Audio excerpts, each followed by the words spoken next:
How's it going, everyone? In today's video, I'll show you on how you can connect your Elegoo printer to Bambu Studio. So first things first, head over to a project. It doesn't matter what project it is. And once inside, navigate through the printer drop-down menu. So you want to click on this option, scroll all the way down and select the create a printer option. In here, you want to select your vendor as the Elegoo printer. So in my case, it's going to be this one. Basically, you will be able to see Elegoo printer right here, but as of the moment, that option is disabled. But just check whether it's enabled on this section. So just click on it, select the right model, and right after you can customize the diameter, printable space, origin, and more. Click on OK.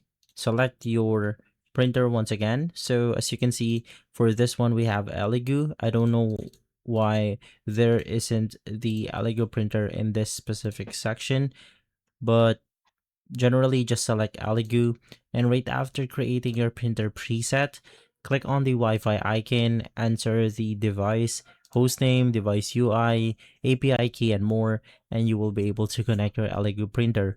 If this video has been helpful, leave a like, subscribe, and follow us for more videos like this. Thanks for watching.